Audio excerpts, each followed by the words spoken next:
And welcome back to my channel. अभी हम लोग यू आर द प्लेसिबो की सीरीज को कंटिन्यू कर रहे हैं और मैं चैप्टर 8 के क्वांटम माइंड के कॉन्सेप्ट को डिस्कस कर रही हूँ।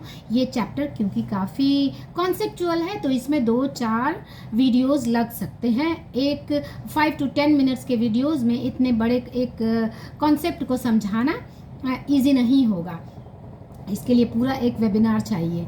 तो अभी शुरू करते हैं और इसका एक पार्ट है, यानी इसके एक पैराग्राफ में टर्म आता है स्पेसिफिक एनर्जी सिग्नेचर, यानी जितने भी हम एवरी ह्यूमन बीइंग या एवरीथिंग वो मैटर और एनर्जी का कॉम्बो है, यानी हम मैटर भी हैं और एनर्जी भी हैं। ये डिपेंड करता है according to time and frequency.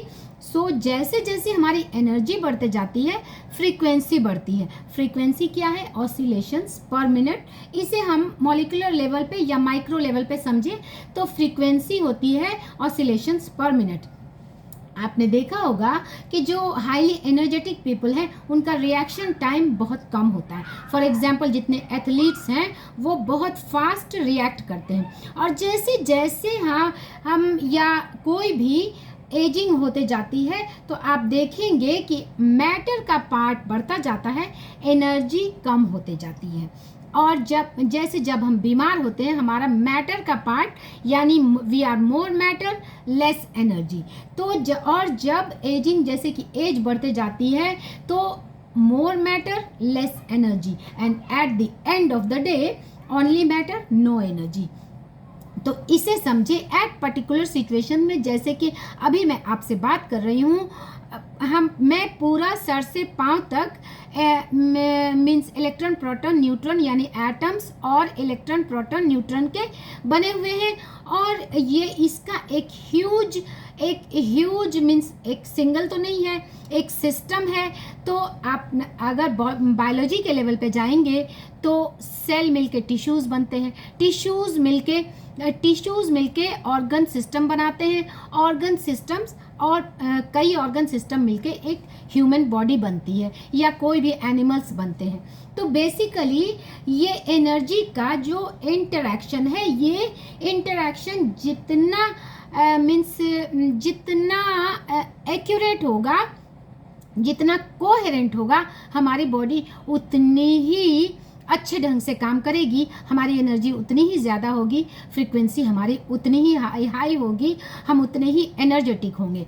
ऐसे ही जैसे ही एजिंग होते जाती है आप देखेंगे कोई एक सिस्टम में थोड़ा सा बैलेंस हुआ तो ये बॉडी की कोहेरेंस जो है वो फिर गड़बड़ाने लगती है और एनर्जी डाउन होने लगता है और मैटर पार्ट बढ़ने लगता है। इसीलिए आपने देखा होगा ओल्ड पीपल धीरे धीरे उनकी चाल कम हो जाती है, उनकी स्पीच कम हो जाती है, उनका रिएक्शन टाइम बढ़ जाता है, कोई बात को वो सुनने और समझने में ज़्यादा टाइम लगाते हैं और रिस्पॉन्ड करने में टाइम ज़्यादा लगाते हैं।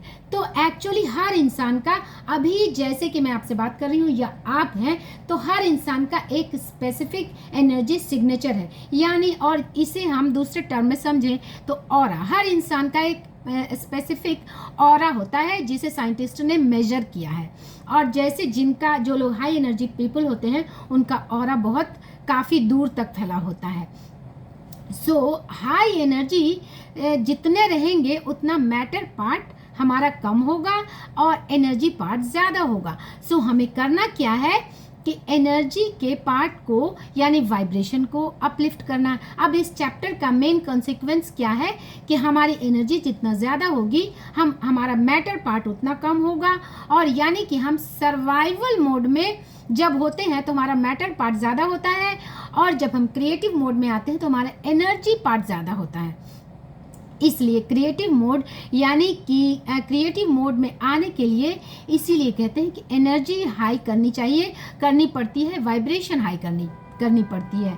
सो उम्मीद है वीडियो समझ में आया होगा और आपको ये स्पेसिफिक एनर्जी सिग्नेचर का कॉन्सेप्ट समझ में आया होगा। सो अपनी स्पेसिफिक एनर्जी सिग्नेचर को ऑलवेज हाई और अपलिफ्टेड रखें। एक वीडियो में बनाऊंगी कि अपनी एनर्जी को यानी स्पेसिफिक एनर्जी सिग्नेचर को कैसे हाई और अपलिफ्टेड रखें, अपने वाइब्रेशन को कैसे हाई रखें।